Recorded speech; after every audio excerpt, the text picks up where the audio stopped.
And welcome back.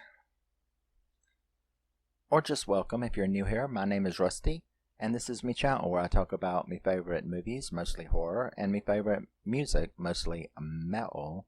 And we're going to continue tonight with my classic movie festival, a little break after Halloween to do something different. And yeah, we are going to be, as the description said, we're going to be breaking down and talking about. Oh, is it my favorite? I really think the movie Rain is my favorite Joan Crawford movie. But this would be either a tie or a close second to the movie Rain, if you've never seen Rain. This and Female on the Beach, which is another, I don't know why, but I love that movie. But this is Mildred Pierce. So yes, this is Mildred Pierce, starring Joan Crawford. It was released in 1945, and it stars Joan Crawford, Jack Carson, and Zachary Scott, directed by Michael Curtiz. It also has Eve Arden in it, who is wonderful, and Anne Blyth is that evil, repugnant abomination, Vida. Vida. Vida. What a succubus, siren, evil child that girl is. But yes, so this movie, it opens with, you see a man in a room and you hear multiple gunshots, and this man falls down and dies. And he says the word Mildred as he dies. And we see Mildred then, we're introduced to Mildred. She's on the pier. And she's looking very upset, and she starts to climb the railing, and a cop comes up and catches her. It's kind of a jump scare, actually. And, ask her, what are you doing? You about to take a swim? Because I really don't need that kind of paperwork. So he kind of lets her off, and she, walks away. I mean, if you did that these days, you would be sectioned instantly, you know what I mean? But so she walks off and goes back home, and then we see the police arrive. And, no, I'm sorry. When she walks off, she passes a bar, and in that bar, a guy comes out, and we are introduced to Wally. I tried to jump ahead. But we're introduced to Wally. He's an old friend of hers, and he comes out and brings her into the bar, and they sit for a while, where she gets him to go home with her. Now, he's always been after her. So he's like, what? So she gets him to go to the beach house with her. She gets him in there and says she's got to go freshen up, at which point she leaves him in there. Now, that body is in there of the guy that we saw killed. Now, he starts trying to find a way out, and all the doors are locked, and he doesn't know what the hell's going on. He can't find Mildred. He goes upstairs, and that's where he finds the body. Now, when he finds the body, he tries to get his ass out there really quick. And it's too late, because, I don't know, the gunshots. It is kind of an isolated beach house. An anonymous call, who knows? But in any event, the cops are showing up, and they see him coming out the house, and they're like, what's up with that? Why are you coming out a window? So they end up getting him, and he tells them right off the bat, he's like, well, I didn't do it, but there's a body in there. And they're like, oh, sweet, okay. So they take him down to the station, and meanwhile they also stop by Mildred's house, and they pick her up and takes her down to the station and starts having a talk with her about her husband being dead. What does she think this guy was up to in her house? All of this kind of stuff. And they've also went and picked up her ex-husband, Bert. Now, they want to blame it on him because Wally, as interesting as it is, Wally didn't really remain a suspect hardly at all. I mean, this is a guy that was in the house with the body, but he managed to talk his way, which we'll find out later is why she brought him to the house. He has the gift of gab, and he was able to talk his way out of not being a suspect pretty quick. So they're wanting to blame her ex-husband about it. So we then sort of flash back a few years, and we are with Bert and Mildred when they were married. She's cooking, and she cooks pies and cakes, trying to keep her daughters. She's got 2 daughters, Vida and Kay.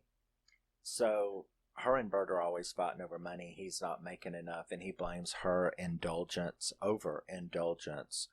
of Vida and Kay, especially Vida, who is, from the word go, you can tell she is the most entitled, spoiled brat that you have ever seen in your life.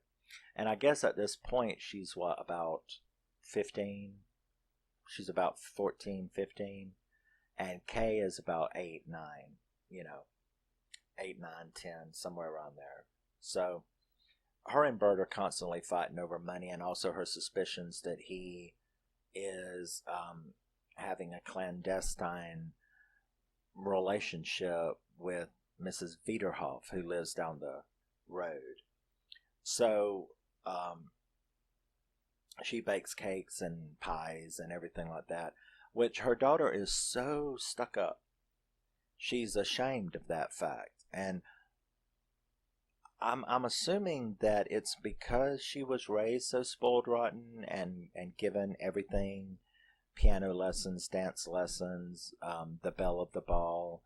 Even though they're actually a lower middle class family, she was raised like some rich kid, so she is very mean about it.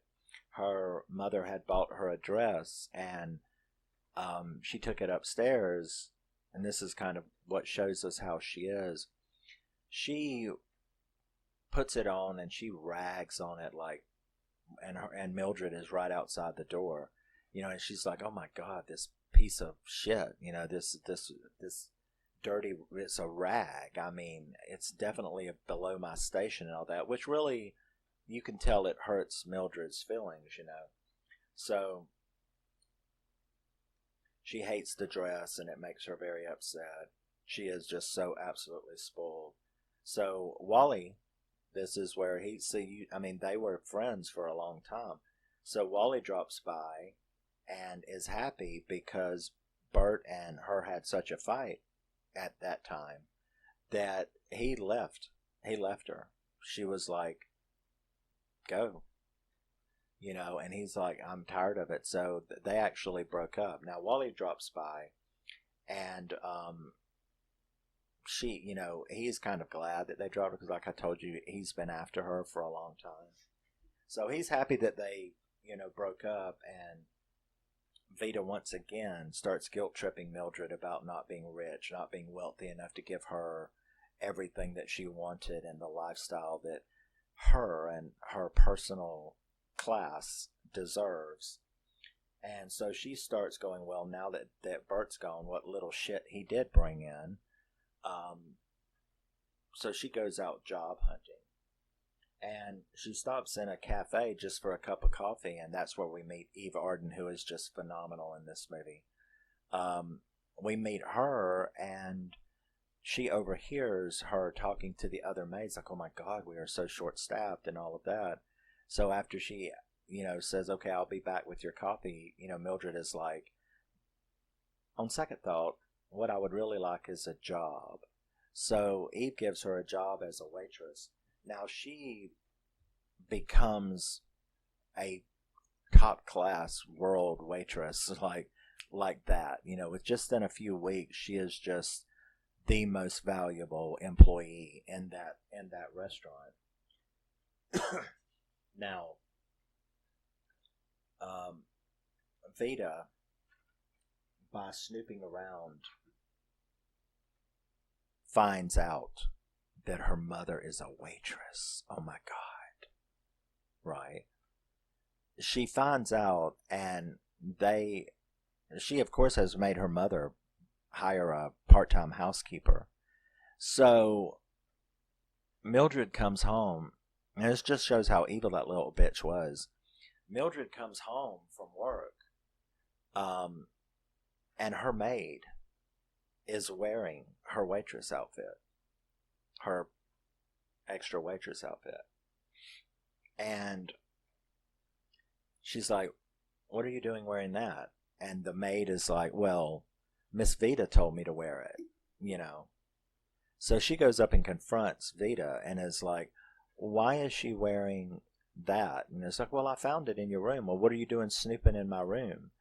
"Oh, I was looking for whatever and I found it, and I figured, I mean, if you bought it for her, she might as well wear it. I mean, why else would you have bought it? You certainly didn't buy it for you to wear. So, I mean, and then that's when the mother goes, "You're full of shit. You know exactly that it's mine, and now you know exactly that I'm a waitress." And so Vita attacks her, makes her feel like crap, like, "Oh my God, my mother's a waitress. What shame. I always knew, you never talk about your people," which is funny because that's her mother. So her people is your people. So she gives her this, crap about once again putting Mildred down. So Mildred actually comes up with an idea. She's so good. Maybe she could run one herself. So she goes and gets a loan, gets Wally to help her find, she found a property. She had worked out all the calculations. She had even inspected it. She knew exactly what she wanted and how to do it. So she went to Wally to help her get a loan because that's what he is a real estate lawyer. He's a lawyer. But his law firm is in real estate. So Wally helps her get this property, and that's how she meets Monty. Now, the second we see him, we know that's the guy that was shot at the beginning of the movie. So when they went out there to meet him at his beach house about this arrangement, getting the loan, because he's the owner of that property that's for sale. So they had a really neat plan. I'm going to try not to go too deep into all of this, but she had a really neat plan, and that is that I know I can do this, so it's a gamble. But if you will give me the money to do this, I will give you part of the business. I can't pay for this right now, but I guarantee you my calculations and everything that I've worked out, we will make a killing with this restaurant at this location. So she actually talks him into taking that gamble, and it works because that place is packed, and it's like no time before Mildred is a very successful owner of a very successful restaurant. There's not one within like 5 miles of the one that she opens. And she also put a bar in it because she's like, why should people eat and go to a bar when they can just have both at the same place? So she had a wonderful relationship. This thing was like hugely successful. So one of the things though that she had to do was get a divorce. She had to file for divorce because community property in California and stuff like that. She would have inherited all of any money that she made would have went to all the debts that Bert had run up, due to California community property laws. So she filed for divorce, so that had happened. Now,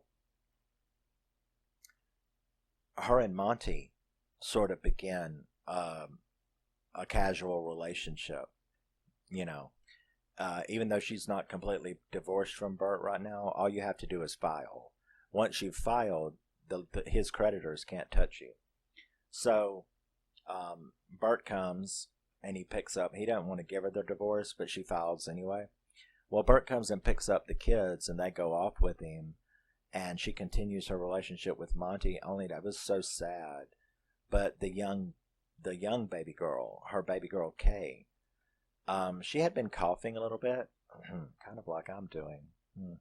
Anyway, but she had been coughing a little bit, but he took her, and she continued, to see Monty over the next 2 days, but then she comes and he's at her house, Bert, packing a bag. And he's like, where have you been? I've been trying to get a hold of you. Kay is very sick, and I've had to bring her back, and she's down at this woman's house where he had been staying.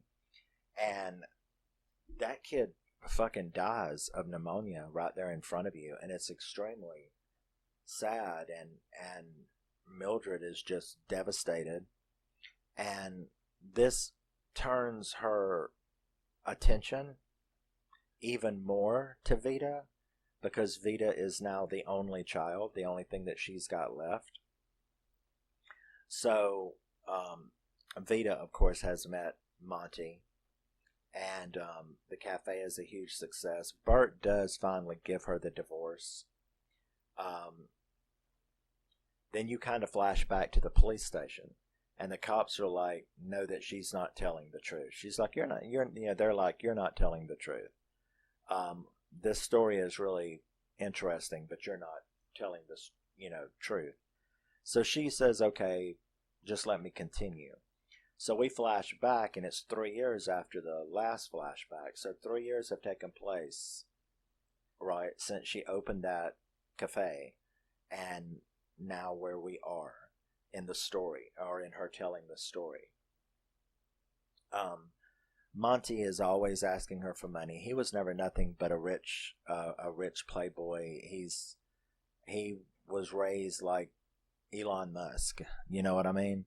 So, but his family's wealth had all dried up, and he was left with no skills except to get it off other people. So she's kind of gotten, pretty tired about him. Wally's always bitching about it. This guy is useless. He owns part of this building. He owns part of this business, and yet he still is always getting money off of you, using you and stuff like that. But she admits that she's in love with him, but that it's all going sour mostly because of that. And she starts to get suspicious of Vita and him. So she ends up telling him to stay clear of Vita, that she's tired of his bullshit. And she breaks up with him. Yes. So,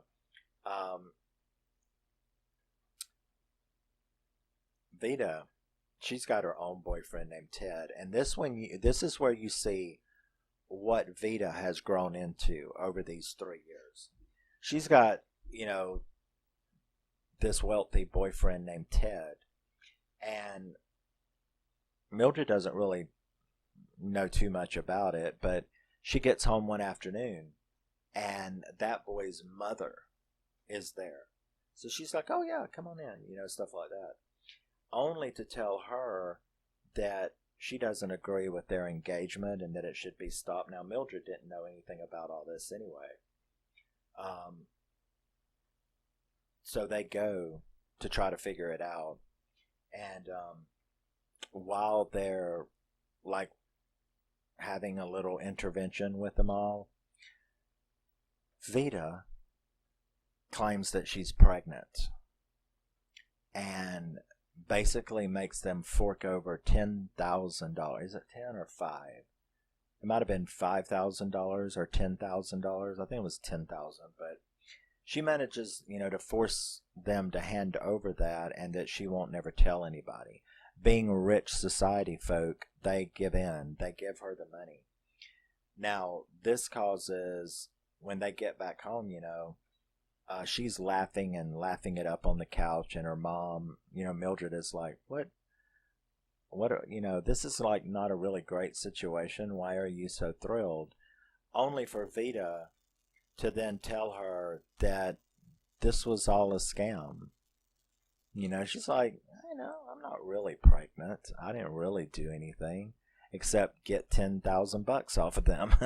Now, Mildred is like, what the fuck did I raise? You would do that to that boy? You would do that? What are you? You know what I mean? And this causes Vita to then go on a severe attack. Like, who are you? You're nothing but white waitress trash. And I've always been disgusted with you, and you never talk about your people. You're trash from trash, and you'll always be trash. But I'm more than you, which I personally don't understand. You're raised by this mother in this house, but she's just fucking evil.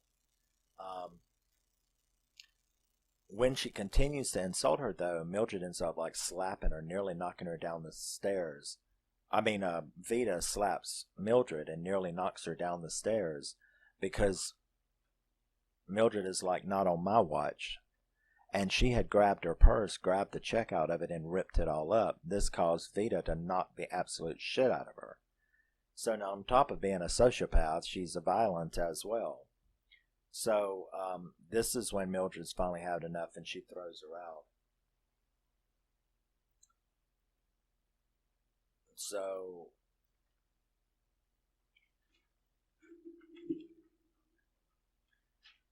one day Bert shows up, asks her, that he wants to talk with her.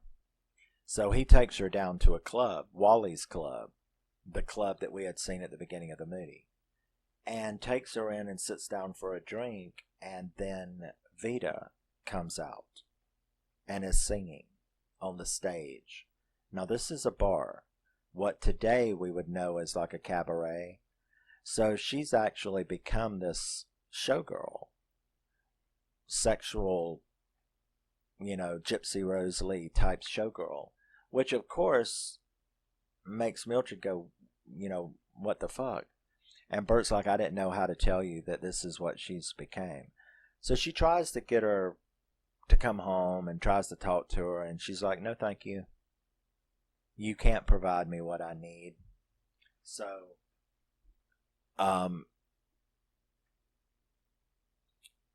Mildred ends up actually marrying Monty for the name, for his high society name, and buys a mansion, all to get Vita to come home. Because she didn't want to be Mildred Pierce anymore. So she got her, this fancy society page name, bought a mansion that would be worthy of Vita, bought her a beautiful car, stuff like that. And of course, she does come home. She just married him for a name and he wouldn't even marry her for that. He made her turn over a more percentage of her business. So it works and Vita does come home. But then Wally calls Mildred in for a serious business meeting, and it turns out that just in the time that he's had more to do with the business, he's actually in the background ran the business into the ground, and she's going to lose it. And this is what really upsets her, because she's fixing to lose all that she worked for. And that's when she goes to the beach house looking for him, to confront him. Only when she gets there, she walks in on on Monty and Vita kissing. Like foreplay, like fissing to get down and dirty. So you're like, what the hell? This girl, I'll talk about that. But when she found him, and when she found him in that position, she turned around and started to walk away and dropped her gun on the floor, because she was actually going to come and, I don't know if she was going to kill him or if she was going to threaten him or what she was going to do, but he just ran her business into the ground. So that's why she was there with a gun. She drops it on the floor because this is just almost too much for her, and she runs out. Then she hears a bunch of gunshots. She runs back in there, runs up there, and Vita has shot him to death. Then they show you why she shot him to death. And that was that after Mildred ran out, she turned to Monty and was like, well, that's cool, that's fine, we'll be great, now we can be together. And he's like, are you insane? I would never. You're a tramp. You're trash. You look what you've done to your mother. You're nothing. Well, as many times and as many people as stuck up Vita called trash, for her to be called trash did not go over very well. And he's like, I would never marry you. Who said I was going to divorce your mother and marry you? You must be insane. You're horrible trash, and I would never have anything to do with you. And calls her a tramp. That's when she picks up the gun, kills him, and Mildred tries to cover it up for her. So even though Wally was her friend, it's not like she was trying to get him blamed for the murder, because she wanted it to just be like, she knew that he was such a talker, which he was, that he would be able to talk himself out of any trouble for it. And that is true. But the cops were still on to her that something else was going on. So she had tried this little plot. Wally had figured it out. Wally knew Mildred didn't do it, but he probably knew that someone or Vita had done it. So the cops were too slick.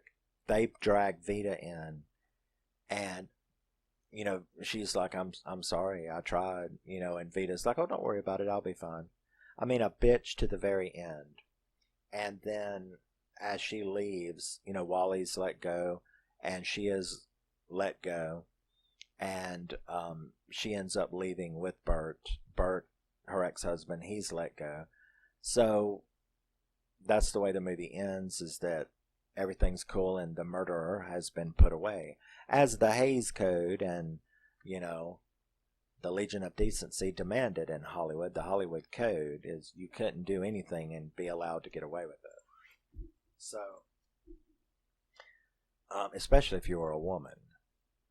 So that's how that movie ended. Now, Vita is got to be, this movie is fantastic. She won an Oscar for it. If you've ever watched Mommy Dearest, they show the night that she won the Oscar for this movie. And deservedly so. Joan Crawford is absolutely 100% flawless, from the dialogue, the delivery, the story. I mean, this movie was another one like All About Eve that swept the Oscars. And Mildred Pierce is a phenomenal movie, and Joan Crawford was perfect in it. I don't think that I have seen a movie with, there's plenty of movies with, you've got plenty of killer kid movies, but I'm talking about dramatic. A movie where a child is given everything and then just betrays and destroys the parent over it. The only one that comes to my mind is The Women of Brewster Place. I don't know if you've ever seen that. It's like 3.5 hours long, 4 hours long, something like that. It was a mini-series, like 2 parts. But when they released it, it was released as a single entire movie without a break in it. And, Oprah Winfrey plays Maddie in that movie, and she got knocked up and had this kid, this baby, and she dedicated her entire life to this kid. And then when he's grown, he's like Vita, he is such a complete spoiled brat that, she had paid off a home for him, their home that she had worked all her life for. She was now in her, 60s or 50s or whatever it was. And he goes and in his bratty ways, he manslaughters some guy over a woman, and she gets him out of jail by putting her house up for mortgage. And he hangs around for the 2 weeks before the trial, but then the day before the trial, he skips bail, makes her lose everything, and she ends up in a slum in New York from her beautiful suburban little house that she had done her thing, and never saw him again. And that's the only movie right off the top of my head that can think with such an evil brat that just is raised to absolutely destroy everything that you put into them. And that's what Vita did to Mildred. And that's what Basil did to Maddie in that movie. And that's the one that comes off mind, off the top of my head. That's the one that comes up. But if you've never seen The Women of Brewster Place, you really need to do that too. But yeah, this was Mildred Pierce. Absolutely flawless movie. My favorite, or tied for my favorite, Joan Crawford movie ever made. Yes. And I will see you in the next one. Got 2 more for this Classic Festival week. And then, I'll move on. So, love you, miss you, bye. Always remember and never forget you're a very, very, very special person. Even if you're not a backstabbing brat who destroys your life and the person who gave you everything. So, yes. I will see you in the next one. Oh, I didn't rate it. Let's give that a 10 right there. All right. I'll see you in the next one. Love you, miss you. Bye-bye.